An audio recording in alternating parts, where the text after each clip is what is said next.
जय हिंद मेरे प्यारे बच्चों, आपके अपने YouTube चैनल में आपका स्वागत है। आशा करता हूं आप सब अच्छे होंगे, तंदुरुस्त होंगे और अच्छे से पढ़ाई कर रहे होंगे। आपको पता होगा बच्चों, जैसे आपकी यूपी पुलिस की डेट आ चुकी है और आप उस पर तैयारी के लग जाएं। मैं आपसे सही कह रहा हूं, तैयारी कर लो। अब एंड टाइम बचा है, अगर आप अब भी तैयारी नहीं करोगे तो आपको कुछ नहीं मिलेगा बच्चों। अब तैयारी करनी पड़ेगी, राजी राजी गिर राजी। अगर अब कर लोगे तो कुछ मिल जाएगा, क्योंकि एंड टाइम है। मेहनत करनी है तुम्हें, मेहनत कर लोगे तो कुछ पा लोगे, नहीं तो फिर चला जाएगा टाइम, फिर 1 साल 2 साल वेट करोगे। क्योंकि वैसे भी 5 साल में एक भर्ती आ रही है बच्चों, पता होगा आपको, वैसे ही 5 साल में एक भर्ती आ रही है। इसलिए आप मेहनत कर लो, एंड टाइम चल रहा है, ठीक है ना। इसलिए आपके लिए एक हम बैच चालू कर रहे हैं, इसलिए आप तैयारी डेली करें, ठीक है ना। और आज आपके लिए पहली क्लास जीके की लेके आ रहे हैं, छोटा सा डेमो है, और आप बताएं आपको क्लास कैसी लगी, ठीक है ना। चलो, आज का पहला आपके स्क्रीन पर आपका पहला क्वेश्चन देख लो। उत्तर प्रदेश में गर्मियों में सापेक्ष आर्द्रता का स्तर क्या होता है? उत्तर प्रदेश में गर्मियों में सापेक्ष आर्द्रता का स्तर क्या होता है? आपका ऑप्शन है बच्चों 20%, 50%, 70% और 90%। आप सही आंसर दें बच्चों, समझ रहे हो? 2 क्या है आपका सही आंसर? क्या बच्चों इसमें? आपका 20%। कितना है आपका? 20%। सापेक्ष आर्द्रता होता है जैसे आपके गर्मियों में वायु होती है, उसमें पानी का कितना प्रतिशत है? कितना होता है? 20% होता है, ठीक है ना। जैसे आप चिपचिपानापन होता है, समझ रहे नहीं हो, वही सापेक्ष आर्द्रता होती है, ठीक है। चलो आगे इसके बारे में कुछ डिस्कस कर लेते हैं बच्चों।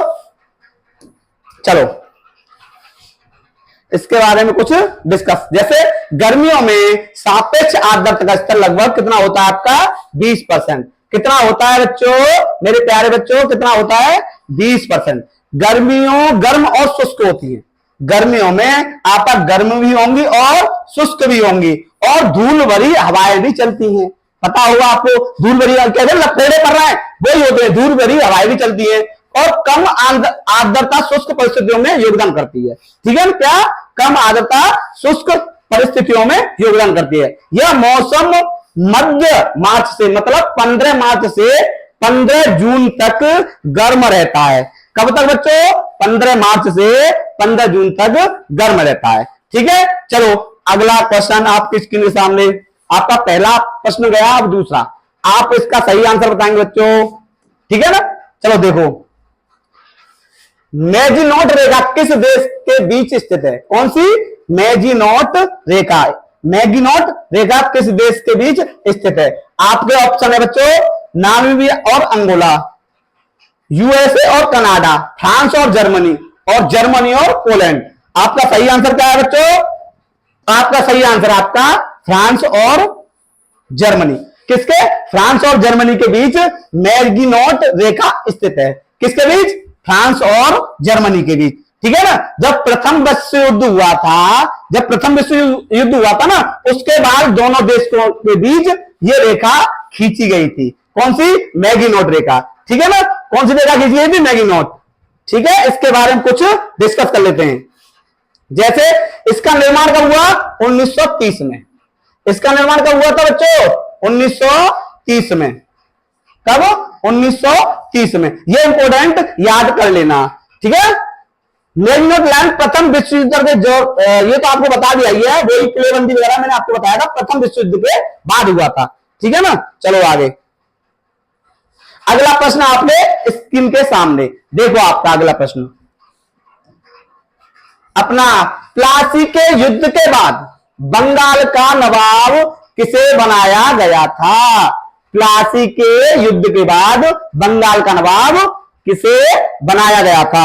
आपका ऑप्शन है आपके सिराजुद्दौला, मीर जाफर और अलवर्दी खान और मीर कासिम। आपका सही आंसर क्या है? आप लिखें जल्दी, क्या है? सिराजुद्दौला, मीर जाफर, अलवर्दी खान और मीर कासिम। आपका सही आंसर है बच्चों मीर जाफर। क्या है आपका? मीर जाफर। यही प्लासी के युद्ध के बाद बंगाल का नवाब बनाया गया था। कौन? मीर जाफर। इसके बारे में कुछ डिस्कस कर लेते हैं, इंपोर्टेंट जो आपके एग्जाम में पूछे जाते हैं, ठीक है ना। ब्रिटेन अधिकारी रॉबर्ट क्लाइव ने मीर जाफर को रिश्वत दी थी। भाई उसका तो धंधा ही था रिश्वत दे के भारत में एंट्री करना। पहले क्या था, वो थोड़ा दाना डाला था, क्या दाना डाला था कि इस किसी देश में जाने के लिए पहले तो आपको कुछ ना कुछ करना पड़ेगा। देश में जाओ या किसी घर में बैठोगे तो आपको किसी बच्चे से पहले यार दोस्ती करोगे, आपके घर वालों की पढ़ाई करोगे, ये अच्छा है तभी तो बैठोगे ना। इसलिए मीर जाफर ने क्या कहा, पहले रॉबर्ट क्लाइव ने क्या कहा, मीर जाफर रिश्वत दी थी जो नवाब की सेना के प्रमुख कमांडर था।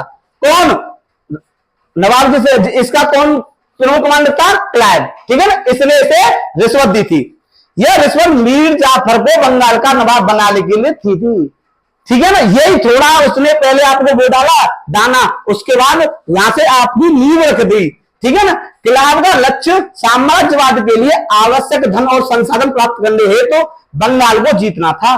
भाई यहाँ पर धन ही इतना था इनका। भाई विदेशियों का लक्ष्य क्या था आपको पता है, विदेशियों का लक्ष्य था कि भारत में इतना, पहले सोने चिड़िया कहते थे भारत को, पता है ना, पहले भारत को सोने चिड़िया कहते थे। इसलिए इनका लक्ष्य था कि यहां से धन दौलत लूटी जाए, यहां से धन दौलत लेके अपने यहां पे जाएं, ठीक है ना। इस प्रक्रिया में क्लाइव ने प्लासी युद्ध के दौरान मीर जाफर को धोखा दिया, मीर जाफर को धोखा दिया। भाई धोखा तो ये इसका काम ही था धोखा देना। अब इसमें सोचे तो इनका काम ही था ये धोखा दिया। उससे नवाब की गद्दी न देकर बल्कि बदले में बंगाल पर विजय प्राप्त कर मीर जाफर को देशद्रोही घोषित कर दिया गया। पहले इसको दाना डाला, इसको पहले इसने रिश्वत दी, उसके बाद क्या, अब इसको खुद इसने देशद्रोही घोषित कर इसको मतलब उसमें देशद्रोही घोषित कर दिया गया, ठीक है बच्चों। चलो आगे, प्लासी के युद्ध के बाद मीर जाफर को बंगाल का नवाब बनाया गया। फिर प्लासी के युद्ध के बाद मीर जाफर को बंगाल का नवाब बनाया गया 1857। ये डेट याद कर लेना बच्चों, ये आपके एग्जाम में पूछ जाती है। 1757, सॉरी बच्चों 1757 में प्लासी के युद्ध के बाद मीर जाफर ने अंग्रेजों को बंगाल के 24 परगना और जंगली महल, छोटी प्रशासनिक, इसका मतलब छोटी प्रशासनिक इकाइयां प्रदान की। मतलब पहले, अब भी देख लो, अब भी दे रहा है। ये परिणाम स्वरूप उसने कठपुतली नवाब के रूप में जाने जाना लगा। इसका नाम क्या रख दिया, कठपुतली नवाब। क्या बच्चों, कठपुतली नवाब। चलो ठीक है, अगला प्रश्न ये आपके लिए थोड़ा डालना, देख लेना कैसा लगा आपको क्लास, ठीक है बच्चों। निम्नलिखित में से कौन सा एक हड़प्पा शहर नहीं है। आपने ऑप्शन पर 4 उत्तर बताओ कौन सा सही है। लोथल, धोलावीरा, मेहरगढ़ और सोतका कोह। बताओ सही आंसर क्या है आपका। इसका सही आंसर क्या है, मेहरगढ़। क्या है, मेहरगढ़, ठीक है बच्चों। क्या था, मेहरगढ़। ये हड़प्पा का एक शहर नहीं था, ठीक है ना, हड़प्पा का शहर नहीं था ये मेहरगढ़। मेहरगढ़ सिंधु नदी घाटी के पश्चिम में बलूचिस्तान कहां पड़ता है आपका, पाकिस्तान में। पाकिस्तान के कांची मैदान पर बोतल पास के पास स्थित एक नवपाषाण स्थल था। क्या था, एक नवपाषाण स्थल था। यह उत्तर पूर्व भारतीय उपमहाद्वीप में सबसे पहले ज्ञात नवपाषाण स्थल है। सबसे पहला क्या है, नवपाषाण स्थित है, नवपाषाण स्थल है जिसमें खेती गेहूं और जौ, इसमें गेहूं और जौ की खेती के प्रमाण कहां मिले, मेहरगढ़ में। इसके सबसे पहले कहां मिले, गेहूं और जौ के प्रमाण मेहरगढ़ में। पशुचारण, मवेशी, भेड़ और बकरियां धातु कर्म के प्रारंभिक प्रमाण हैं, इसमें ये प्रमाण मिले थे किसमें, मेहरगढ़ में, ठीक है ना। चलो आगे, अगला प्रश्न आपको डिस्कस करते हैं, ठीक है ना। चलो आगे, कौन सा राज्य म्यांमार के साथ अपनी सीमा साझा नहीं करता। कौन सा राज्य म्यांमार के साथ अपनी सीमा साझा नहीं करता। आपका ऑप्शन में अरुणाचल प्रदेश, मिजोरम, मणिपुर और सिक्किम। आप इसमें अंदाजा लगाओ, जैसे आपका भारत, थोड़ा सा एक नक्शा बनाते हैं हम। ये है भारत, अपना प्यारा भारत, ठीक है ना, ये प्यारा भारत। इस भारत में ये अरुणाचल प्रदेश आपका कहां है, यहां पे अरुणाचल प्रदेश ये रहा, आपका मिजोरम भी यहां पे और आपका मणिपुर भी यहां पे है, और आपका सिक्किम कहां पे है बच्चों, आपका सिक्किम है यहां पे। कहां पे, आपका सिक्किम यहां पे। तो अब म्यांमार की सीमा साझा कौन नहीं करेगा, आपको तो अलग पता पड़ रहा है, कौन सा, सिक्किम नहीं करेगा। ये तो सब कर रहे हैं देखो, ये भी यहाँ पे म्यांमार है ना आपका, ये म्यांमार है सब रहा। तो यहाँ पे देखो ये आपका मणिपुर ये कर रहा, मिजोरम ये कर रहा, और देखो अरुणाचल प्रदेश सब साझा कर रहा ही कर रहा है। ठीक है ना, कौन सा नहीं करता आपका, सिक्किम। ठीक है, चलो आगे कुछ इसके बारे में डिस्कस कर लें। इंपोर्टेंट पॉइंट, जैसे सिक्किम भूटान चीन और नेपाल के साथ अंतरराष्ट्रीय सीमा साझा करता है। सिक्किम कौन किस किससे साझा करता है, भूटान ये भी एक देश है, नेपाल, ठीक है ना, नेपाल ये भी एक देश है, और इन दोनों के साथ इसमें बीच में फंसा हुआ है, इधर है आपका नेपाल और इधर है आपका भूटान, इस बीच में सिक्किम है। ठीक है ना, इससे दोनों के साथ सीमा साझा करता है कौन, आपका सिक्किम। अरुणाचल प्रदेश, नागालैंड, मणिपुर और मिजोरम म्यांमार के साथ अंतरराष्ट्रीय सीमा साझा करते हैं, वो आपको मैप के माध्यम से मैंने बता दिया है। ठीक है बच्चों, चलो आगे। अगला प्रश्न आपका, समुद्रगुप्त का दरबारी कवि कौन था। समुद्रगुप्त का दरबारी कवि कौन था। आपके ऑप्शन है वाणभट्ट, हरिसेन, चंद्रवरदाई और भवभूति। कौन इसमें कौन था इसका दरबारी कवि समुद्रगुप्त का। आपका सही आंसर बताए बच्चों, कौन था बताओ। आपका सही आंसर है बच्चों हरिसेन। कौन था, हरिसेन। ठीक है ना, कौन था, हरिसेन। इसके बारे में कुछ डिस्कस कर देते हैं, इसका इंपोर्टेंट पॉइंट। हरिसेन गुप्त साम्राज्य का सम्राट समुद्रगुप्त के दरबारी कवि थे। कौन थे, हरिसेन। कौन थे बच्चों, हरिसेन। किसके थे, समुद्रगुप्त के दरबारी कवि थे। इलाहाबाद स्तंभ शिलालेख को प्रयाग प्रशस्ति के नाम से भी जाना जाता है। इसमें हरिसेन द्वारा रचित 33 पंक्तियां शामिल हैं। हरिसेन ने इसमें 33 पंक्तियां थी, वो भी इसमें शामिल हैं। प्रयाग प्रशस्ति गुप्त वंश के राजनीतिक इतिहास के बारे में जानने के लिए महत्वपूर्ण अवलेखीय स्रोत में से एक है। कौन सा, प्रयाग प्रशस्ति। ठीक है, समुद्रगुप्त कई कवियों और विद्वान का संरक्षक था। कौन, समुद्रगुप्त, जिनमें से एक हरिसेन भी था। समुद्रगुप्त चंद्रगुप्त प्रथम का पुत्र, किसका था, चंद्रगुप्त प्रथम का पुत्र था। कौन, समुद्रगुप्त। ठीक है बच्चों, चलो आगे। और उत्तराधिकारी था। गुप्त वंश का सबसे बड़ा शासक कौन था, समुद्रगुप्त। ये गुप्त वंश का सबसे बड़ा शासक भी था। ठीक है बच्चों, चलो आगे। उसने कुशाण और अन्य छोटे राज्यों पर विजय प्राप्त की और गुप्त साम्राज्य का व्यापक विस्तार फैला दिया। ठीक है ना, उन्हें B.A. स्मिथ द्वारा भारत का नेपोलियन कहा गया। किसके द्वारा, B.A. स्मिथ द्वारा। ठीक है ना, किसको, समुद्रगुप्त को। ठीक है ना, किसको, समुद्रगुप्त को भारत का नेपोलियन किसको गया, B.A. स्मिथ द्वारा। ठीक है ना, उन्होंने उत्तर भारत के राज्यों को हराने के बाद प्रदेश पर कब्जा कर लिया, लेकिन दक्षिण भारत पर कब्जा नहीं कर सका। ठीक है ना, उत्तर भारत में आया तो सब हरा दिया उसने, पर दक्षिण पर कब्जा नहीं कर पाया।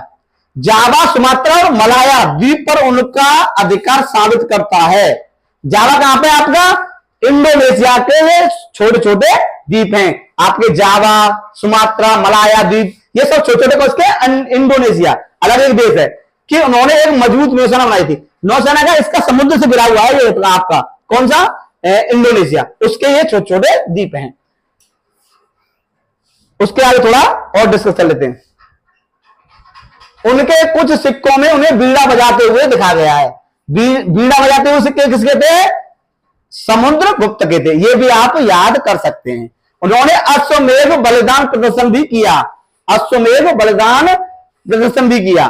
चीनी सूत्रों के अनुसार श्रीलंका के शासक थे मेघवर्मा ने उनके पास गया मैं बौद्ध मंदिर बनाने की अनुमति के लिए एक धर्म प्रचारक को भेजा। मतलब एक इन्होंने अपना बौद्ध मंदिर के लिए एक प्रचारक भेजा था। ये चीनी सूत्र बताते हैं।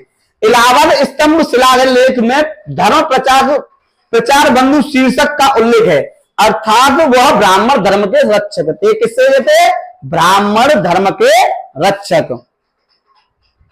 और थोड़ा इसके इंपोर्टेंट कवि जो दरबारी कवि थे, जैसे बाणभट्ट राजा हर्षवर्धन के दरबारी कवि थे। कौन, बाणभट्ट। किसके थे, राजा हर्षवर्धन के दरबारी कवि थे। कौन? बाण भट्ट। चंद्रवरदाई पृथ्वीराज चौहान के दरबारी करते। कौन? चंद्रवरदाई, ठीक है ना, कौन के थे? पृथ्वीराज चौहान के। भवभूति कन्नौज के राजा यशोवर्मन के दरबारी थे। किसके थे? यशोवर्मन, इसके दरबारी कवि थे, ठीक है ना। चलो आगे, अगला प्रश्न आपका, फतेहपुर सीकरी को मुगल साम्राज्य की राजधानी के रूप में किसने स्थापित किया गया था? बताओ, फतेहपुर सीकरी को, ठीक है ना, किसके द्वारा? आप बताएं। बाबर, हुमायूं, जहांगीर और अकबर। आप सही आंसर दें बच्चों। किसके द्वारा किया गया था? आपका अकबर के द्वारा। किसके द्वारा? आपका अकबर के द्वारा, ठीक है ना। अकबर के द्वारा फतेहपुर सीकरी को राजधानी के रूप में स्थापित किया गया था, ठीक है ना। चलो आगे, फतेहपुर सीकरी शहर मुगल सम्राट अकबर द्वारा बनाया गया था। कौन सा? फतेहपुर सीकरी शहर, ठीक है ना। उसने इस शहर को अपनी राजधानी के रूप में बनाने की योजना बनाई थी। अपनी राजधानी बनाने की योजना बनाई थी, लेकिन अपनी पानी की कमी ने उन्हें शहर छोड़ने के लिए मजबूर कर दिया था। पानी की कमी पड़ गई, इसलिए उसने शहर छोड़ने के लिए मजबूर कर दिया। इसके बाद वो 20 वर्षों के भीतर मुगलों की राजधानी लाहौर में स्थानांतरित कर दी। कहां पे? मुगलों की राजधानी कहां पे? मुगल लाहौर। लाहौर कहां पे? आपका पाकिस्तान में, वहां पे स्थानांतरित कर दी थी। फतेहपुर सीकरी 1571 से 1585 ईस्वी के मध्य में बनाया गया था। कब बनाया गया था बच्चों? ये आपका इंपोर्टेंट है, ये याद कर लेना। 1571 से 1585 के बीच में, ठीक है ना। चलो आगे, इसके बाद कुछ मुगल राजवंश की स्थापना कब हुई थी? 1526 ईस्वी में। मुगल राजवंश की स्थापना कब हुई थी? 1526 ईस्वी में। किसने की थी? बाबर ने, ठीक है ना। पानीपत की पहली, ये इंपोर्टेंट आते क्विज, इंपोर्टेंट है, आपके प्रश्न आते हैं डायरेक्ट। पानीपत की पहली लड़ाई कब? 1526 ईस्वी में बाबर और इब्राहिम लोदी के बीच हुई थी। किसके? बाबर और इब्राहिम लोदी। कब? 1526 ईस्वी में, ठीक है ना। 1527 ईस्वी में बाबर एवं राणा सांगा के बीच खानवा का युद्ध हुआ था। पहले कब? 1526 में बाबर और इब्राहिम लोदी, पहला 26 फिर 27 में, ठीक है ना। इसकी ट्रिक भी है, पानी पीकर खाना खाकर चंदेली चली घाघरा उठाकर, ठीक है ना। इसके 4 युद्ध हैं, इसकी ट्रिक है, ठीक है ना। पानी पीकर, ठीक है ना, इसके 4 युद्ध हैं बेटी है, बाबर और राणा सांगा के बीच। और 1527 में बाबर और मैदिनी राय के बीच चंदेली का युद्ध हुआ था। आपको बताया था, पानी पीकर पानीपत का युद्ध और खाना खाकर खानवा का युद्ध, और पानी पीकर खाना खाकर चंदेली चली और घाघरा उठाकर, ठीक है। ये 4 युद्ध आपके एक ट्रिक में, ठीक है बच्चों। ये आप इंपोर्टेंट आपके आते हैं बार बार एग्जाम में, ठीक है। आज के लिए इतना ही बच्चों। बताना कैसी क्लास लगी। जय हिंद, जय भारत।